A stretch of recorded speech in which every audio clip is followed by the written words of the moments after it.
Excellent. So, just to briefly summarize what we're going to do for the rest of this hour, we're going to hear first of all from Mike. He's going to tell us about Leap Car Club's journey.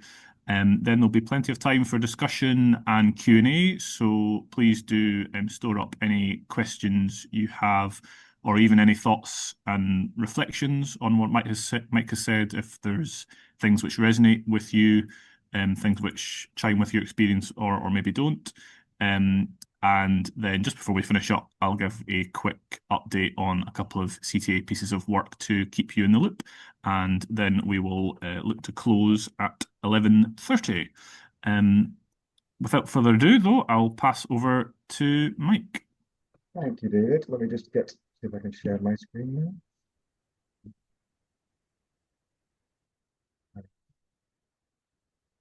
Right. Thanks everyone, and thanks for asking me to do this. I suppose it's probably worth starting just saying that I don't believe there's a kind of one size fits all model for a car club. Everyone's car clubs are different. This is the way we've done it, and it's the way it's worked for us. I think everyone's needs and communities will be different. Um, and if I don't touch anything on specifically that might be useful to you, please ask me the questions. I'm happy to help where I can. I'll tell you a bit about Leap and take you on a potted history of Leap Car Club, and hopefully it'll be useful to you. Okay.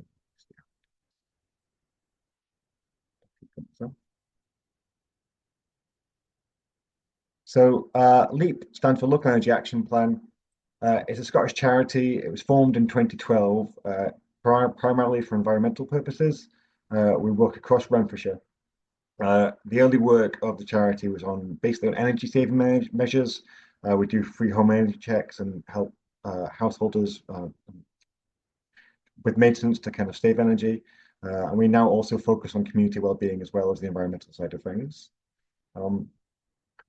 Here's some of our projects before we get to the car club. We host the Renfrewshire Climate Hub. It's part of the Scottish Government's National Climate Hub network. The hub supports the people of Renfrewshire to deliver community-led climate action, enhances well-being, and offers networking and knowledge sharing opportunities. There's 24 hubs across Scotland, and we are hosting the Renfrewshire one.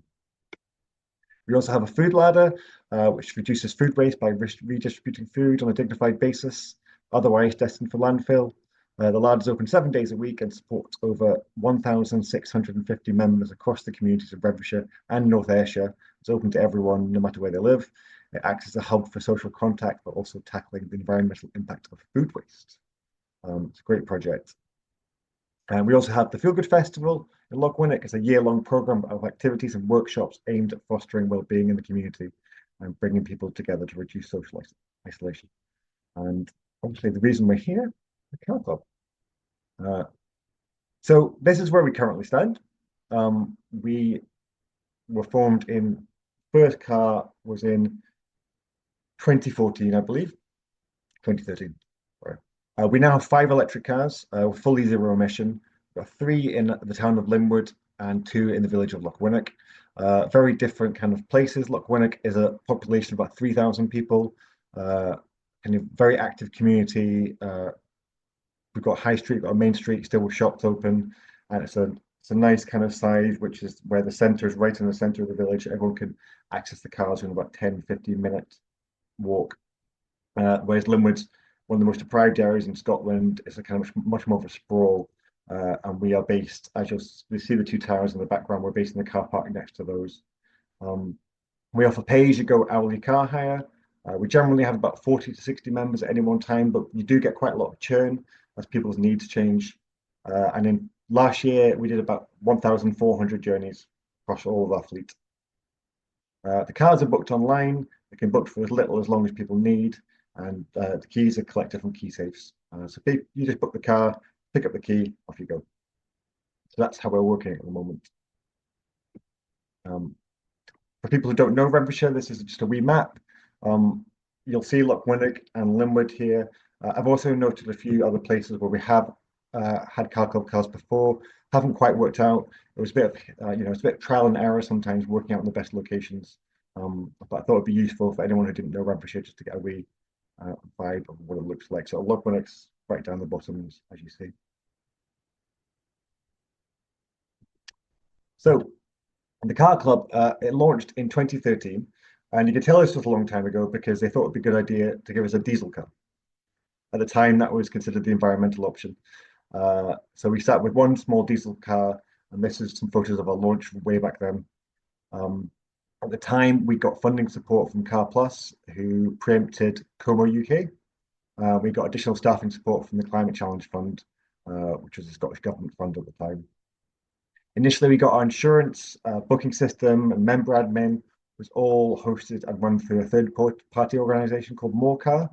I don't actually know if they're still going or not, but there was a guy there who Jeremy was his name, and he handled all that for us. So that's how we started.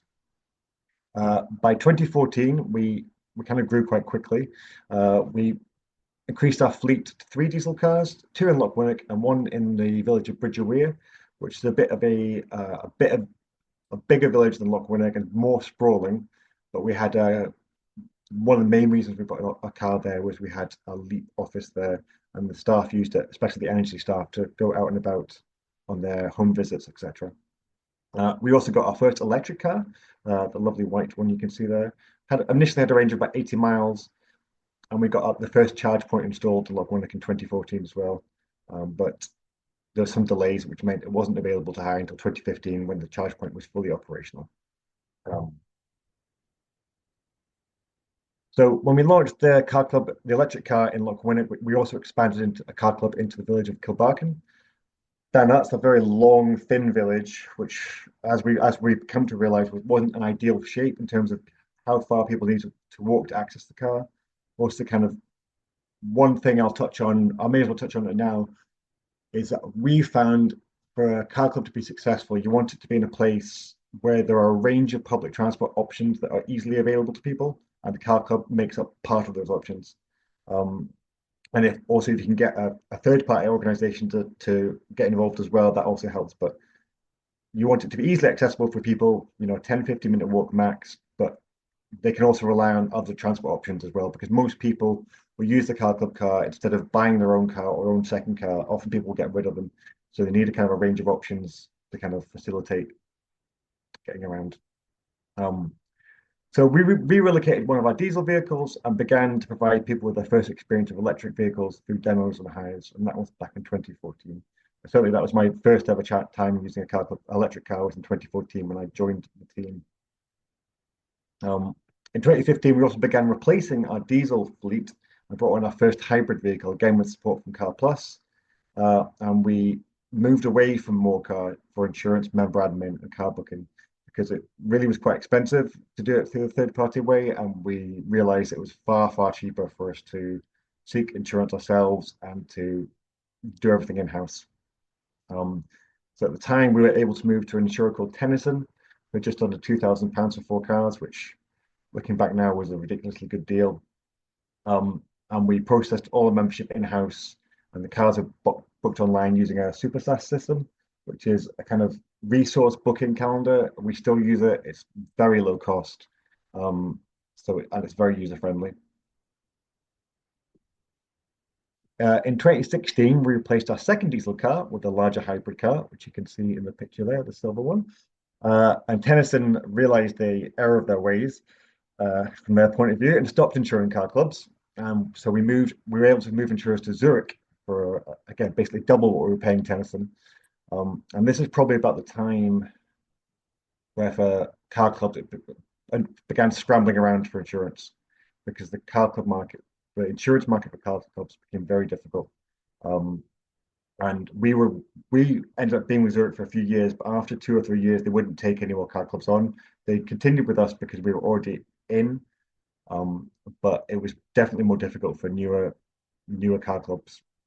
And in 2017, we moved out of Kilbarchan because the car hadn't been quite performing, kind of for the reasons I've outlined. Instead, we relocated the car to Linwood because, for a number of reasons, there was a Como UK feasibility study for Renfrewshire which showed there was a potential for a car club in Linwood. And we also partnered with Lymstone Housing Association, who were interested in their staff and their tenants using the cars. So we cited the car in their car park and they paid a flat monthly pay for their staff to use it and to subsidise the use by their tenants. The tenants didn't have to pay full rate. It was much more accessible for them at the financial rate it was at. This also meant it was much easier for us to deliver a car club there because once you know you've got a kind of a guaranteed income every month from a car, it's much easier to make that car club a success with all the extra hires you get on top of that. So again, I'll touch on it later, but if you are thinking of setting up a car club, if you can find a third party organization, a corporate partner, someone who pay for their staff to use it or anyone else, it's a very useful thing to do. Actually see my bum on this.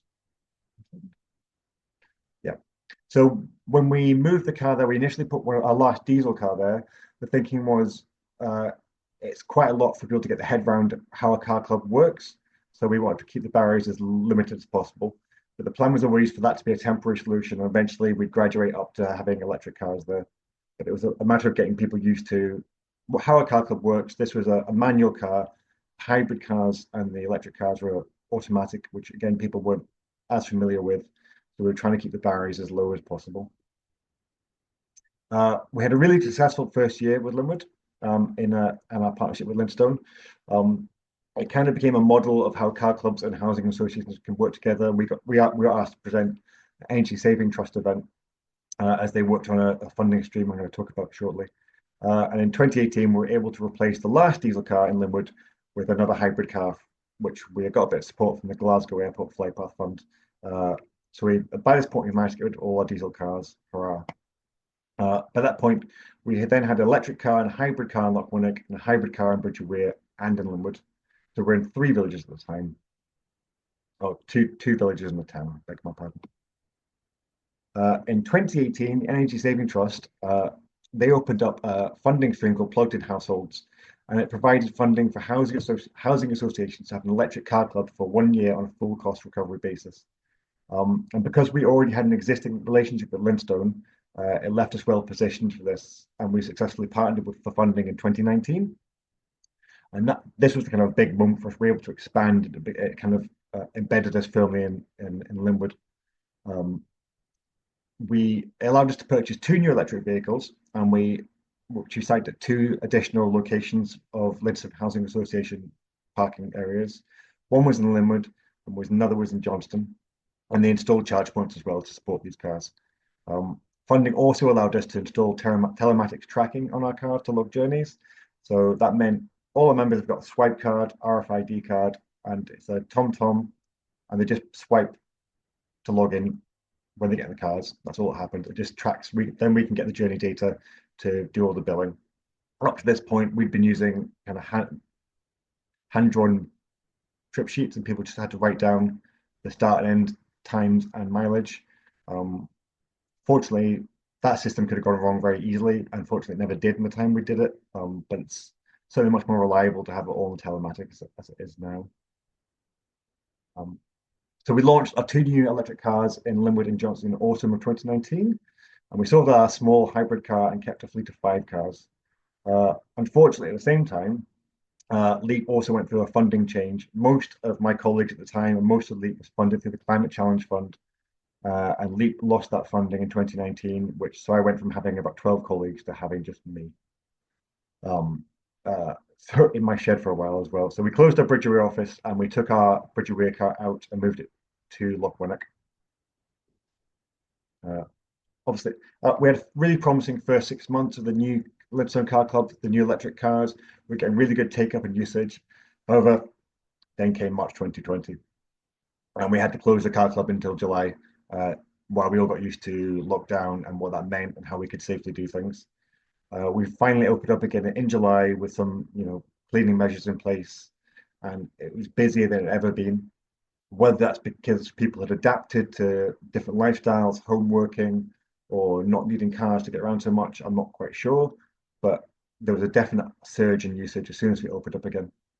And one of the most pleasing things about our partnership with Lindstone and our having the cars in Linwood, it's because it's such a deprived area, we've been able to we've provided access to people to electric cars that they probably wouldn't otherwise have had the opportunity for. because we have subsidised the rate through Livingston Housing Association, the price has been kept low, so it's provided opportunities and addressed transport poverty, which has been great. Pretty much since then, the car club's gone on from strength to strength. We got funding again from the Energy Saving Trust to upgrade our hybrid car to electric cars in 2023. That was a Community Transport Association fund, I believe, association. So thank you for that. Um, and that left us with a fully zero emission fleet at that point. So the last 2 years, we've been fully zero emission. Um, we've also benefited from Smarter Choices, Smarter Places funding, which was Paths for All. Now that funding's gone, in essence, it's been moved to local transport operators.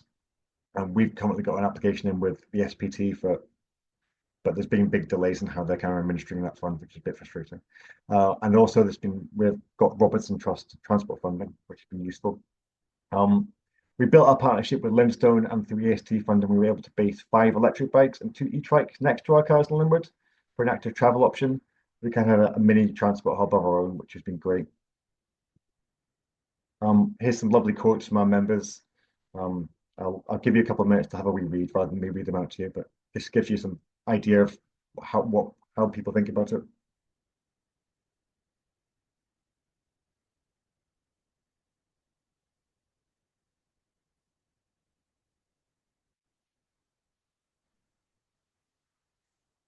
Okay. Uh, just on a bit of reflection here, I think are some of the successes of the car club in its lifetime. We've obviously have reduced CO2 and tailpipe emissions across Renfrewshire because through having the zero emission vehicles and in general, this is across the whole car club sector. Car club cars are generally more environmentally friendly than normal cars. Um, we've also helped our members save thousands of pounds they otherwise wouldn't have spent on their own cars. We've reduced private car ownership and usage. We've helped alleviate transport poverty and isolation. We've increased active travel and increased awareness of shared transport. Have increased accessibility to zero emission transport in high deprivation areas, and provided first-hand experience of zero emission transport to hundreds of members and their passengers. This is a wee reflection. This is our journeys. So this is the number of trips every year, and you can see how we've kind of grown and things shaped, and how you can see how from post lockdown onwards how it's surged. Obviously 2020 we were closed for a good chunk of time, but obviously we've seen a huge uptick in usage in the last couple of years, which has been fantastic. This is our current rates, how we currently charge for the car club. So as I say, it's by the hour. So the basic rate is £6 per hour and 20p per mile. The 24-hour rate is £45 per day and 20p per mile. And you can see the subsidised rates there. So basically, the Limestone tenants and people in them would pay half that price. Membership is £60 for the year, or you can have a monthly membership. It's £15 up front, and then you pay a £5 per month standing order. And our members have to pay a deposit as well, which a security deposit, which you can see there. Some notes, some more things we're thinking about. So our model will never be self-sustaining. It'll always require additional funding. Obviously, through the highs, we do bring in significant funding, but it will never. We can never cover all the costs of how we want to deliver the car club. We can deliver a good chunk of it, but we do need that additional funding. It's always been designed that way. Obviously, that's true of us. Doesn't necessarily need to be true of other people. We currently have insurance with £12,600 for 5 cars. That's with Marcus Study, and that was brokered by Business Choice Direct. We had continued to be with Zurich, and I was quoted this time last year. I think they lifted our insurance. It had been 5,000, then went to 13,000, then last year went to 18,000. So it's becoming harder and harder to make the car club viable.